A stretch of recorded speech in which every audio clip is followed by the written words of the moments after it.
Three things cannot be hidden for long: the sun, the moon, and the truth, said Lord Buddha. For unraveling the truth in the many scientific fields, let's salute the spirit of scientists whose revolutionary work has impacted human lives in a big way. But a truth cannot be created, only perceived, said the great spiritual guru Paramahansa Yogananda. Let's find from the scientists themselves for how they perceived the truth.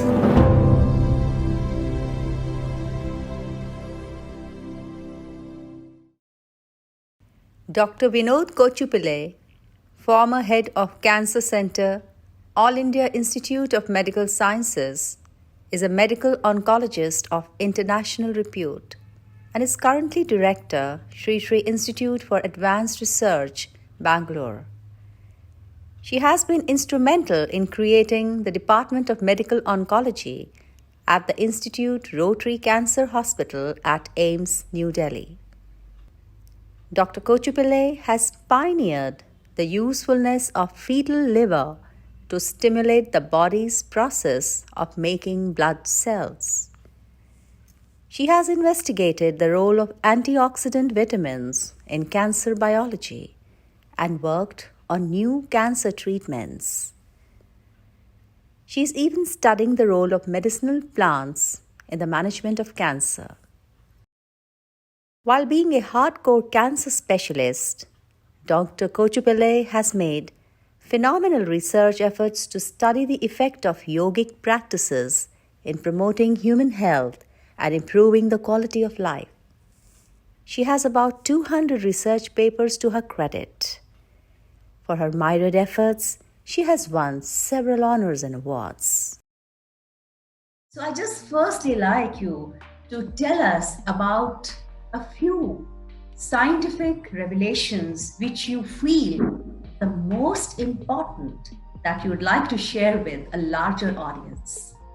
The important thing that I feel I got into was the use of fetal liver infusion for the management of aplastic anemia patients. So when I first joined All India Institute of Medical Sciences, there was no cancer department. So I joined the general medicine department where I headed the hematology unit. And large number of aplastic anemia patients were coming to me for the treatment. They were all young patients, around 20 years of age or so. And they were all dying. So I simply could not accept this fact that people are dying and I am not able to do anything for them. And I was desperately trying to find something for them. Bone marrow transplantation had just been started in many countries, but we had neither the funds nor the facilities nor the expertise for that treatment. And therefore I could not start that. And I was looking for something which I could do. And I was frantically reading here and there different articles to find the answers. And lo and behold, I still remember that moment that I was going through articles and I happened to read one article. This was by a French scientist who had used fetal liver infusion for the treatment of children suffering from severe combined immune deficiency. And the last line of that article was that this treatment may be useful for aplastic anemia also. And you can't imagine how happy I felt once I read that line. And I decided there and then that, okay, that is it. This is what I'm going to work. And I was so desperate to treat these patients.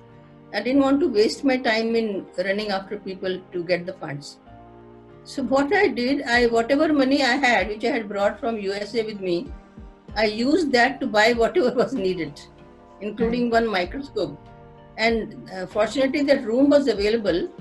So I just set up everything there, whatever I needed. And then I went to the obstetrics department and talked to the consultants there and requested them that please, whenever you get an abortus of this particular gestational age, you please call me. And I kept one ice box in their department that you call me so that I can collect that fetus. I would just run to the obstetrics department, collect that abortus, bring it to my small lab, whichever I had created, and get the liver out, make a cell suspension from that, and then go to the ward, and patients will be sleeping. And I inject it to them while they were still sleeping, and just come back home and sleep off. And it so happened that of the 10 first patients that I treated, I think about 6 or 7 responded. So that was very heartening to me, and I published the data immediately. In fact, 2 students got their PhD degrees based on this work. And of course, later on, I could develop bone marrow transplantation facility also, so that I didn't have to use fetal liver, because bone marrow transplantation was the best option. Subsequently, when I did my Art of Living, that was in 1997. And it so happened that by 1999, I became an Art of Living teacher. And I started conducting the Art of Living workshops within the AIIMS. We used to have a 6-day program. And on the 6th day, I was astonished to see so many changes that people revealed to me, So I couldn't believe it. My scientific mind could not believe that this can happen within 6 days' time.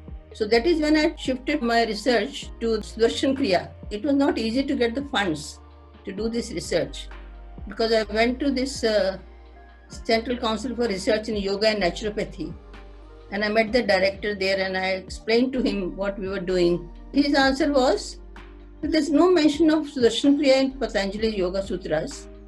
So why do you want to do research on that? So I said, that is why I want to do research on that, because it's not mentioned there. Eventually, I managed to convince him that yes, this needs to be researched.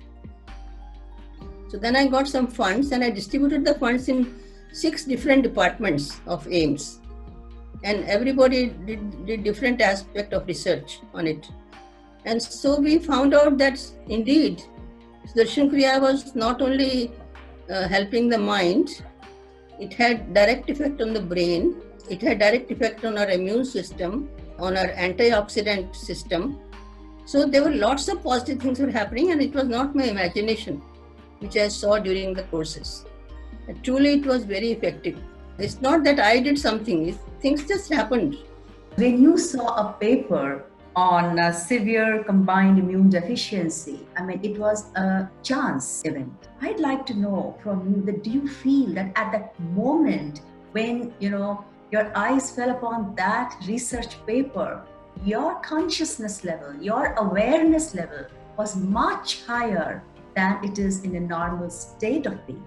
I feel that line caught me because I was so obsessed with the idea that I have to help those patients. So I would say that this research was primarily need-based, because I felt the need to help them. Of course, this need to help them also must have come from Divine. The Divine wanted me to work on that, so I did it. Everything is there in the ether. All thoughts, they are there. It is just that, like a radio set, we need to tune in our awareness, our consciousness to that level that it catches the signals. We're able to know from the infinite consciousness, which is always there, all around us. We have to attract the truth, which is already there. You had called out to the Divine to find, a solution for this problem.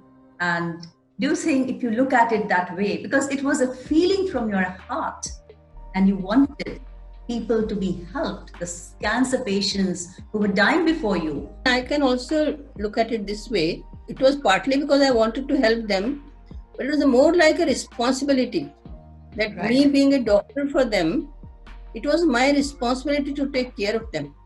And I could not just let them keep dying, without making efforts to do something for them. So at that moment of creativity, when that unleashed, you think that you felt something like that happen in your body physiologically or in your mind when there was so much of clarity about things? Supposing there's just some challenge, I'm not able to sort it out. I'm really kind of thinking about it as to what to do about it. Then when I'm walking or something like that, when I'm with myself, then suddenly some plan comes to my mind. That, okay, this is how what I need to do. and it generally works.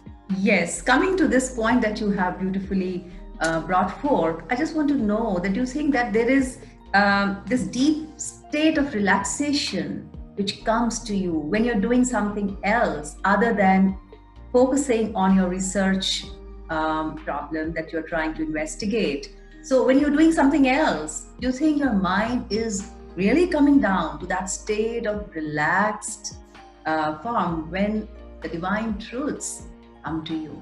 It is just a general state of mind which has changed over a period of time.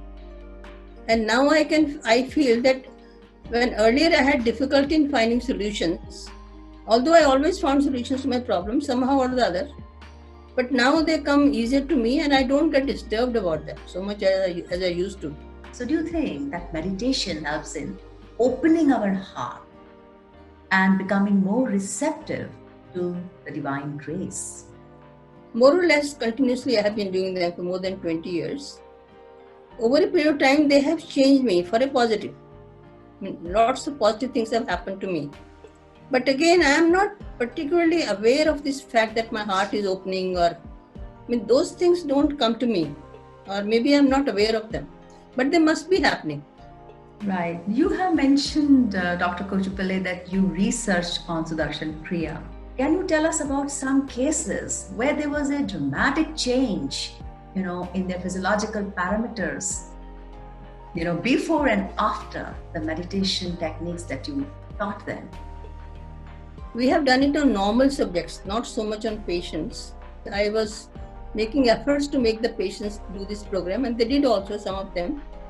What we noticed, for instance, in some breast cancer patients, we were doing a study that normally when you give them chemotherapy can be very devastating, like it has a lot of side effects. But when they were made to do Sudarshan Kriya, they did not even notice that they were taking chemotherapy. There were virtually no side effects.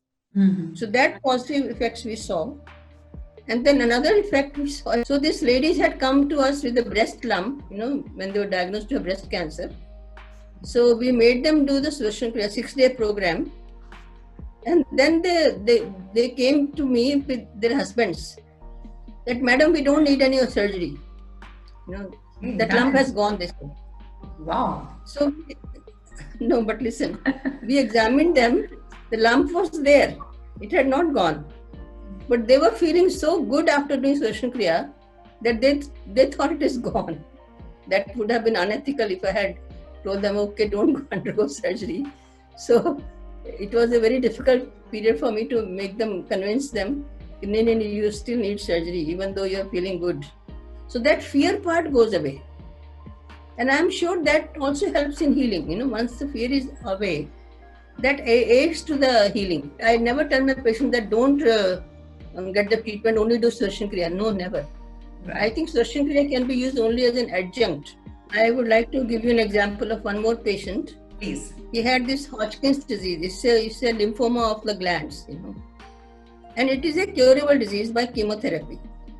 So this patient had already undergone chemotherapy, and I think he was already cured by the time he came to me. But because he had cancer, he was totally shaken up. Like his hands were shaking, he had no confidence in him left. He thought he's gone. So we made him do Sudarshan Kriya, and effect was dramatic. He became entirely normal. His emotional strength came back, and then he started saying that he's cured because of Sudarshan Kriya. So I had to correct him that, "No, you're not cured of Sudarshan Kriya. You were already cured when you came for Sudarshan Kriya. But Sudarshan Kriya helped you to get out of the fear of cancer." More of meditation being integrated into cancer treatment protocols now, because it is helping patients come out of that fear psychology. So has it been integrated into those protocols for treating cancer? Yes, I don't have any data on that because I have not done it myself. But I do know of some doctors who are also art of living teachers who are doing this in many hospitals, especially these tertiary care hospitals. We call them palliative care hospitals, where patients are in terminal stages and there's no treatment left for them. and they are really in a very bad shape, both physically and mentally. So there many doctors are conducting these meditation programs, and I believe it is helping them, but I don't have any data to give you as of now. It is so wonderful, Dr. Kochupale, that you are such an example for other scientists to follow. How would you motivate them? What is the strength behind your continuing in various research projects, even now at this time after retirement? And particularly, if you have to say something for women scientists. I don't think I'm taking research projects on any deliberately getting it. In fact, I still remember that once there was a conference organized in Delhi, and I was asked to talk on Sudarshan Kriya research, which I did. And Shri Ravi Shankar ji, my guru, he was on the dais. And as soon as I came back after speaking, he just spoke in my ears. Oh, why don't you start research on Shakti Kriya? Shakti Kriya is another process apart from Sudarshan Kriya. So that became a motivation for me. Guruji said means I have to do it. Yeah, only thing I would like to say to anybody for that matter, any woman, not only scientists, that you have as many potentials or even more than any man can boast of. Don't ever consider yourself weak or feel that you are not able to do things because you have household responsibilities, because you have children to raise. No, that all happens. That also will happen. But you can do a lot more. Just you have to be aware of the fact that you are, as a woman, you are a very powerful person and you can do anything that you want to do. So that is wonderful knowing from you about your very candid, frank opinion about this whole concept. I do not know how much I have helped you, but you have helped me a lot. No, your thoughts are so clear about this perception of consciousness, about this heart opening and all things. I did not know any of this, but you have made me aware, and thank you so much. Thank you so much. It was so wonderful, Dr. Kochupale. You always inspired many, many scientists. I'm sure you're going to inspire scientists all over the world. Paramahansa Yogananda said, "Thoughts are universally and not individually rooted. A truth cannot be created but only perceived. The erroneous thoughts of man result from imperfections in his discernment." He said further, "The goal of yoga science is to calm the mind, that without distortion it may mirror the divine vision in the universe."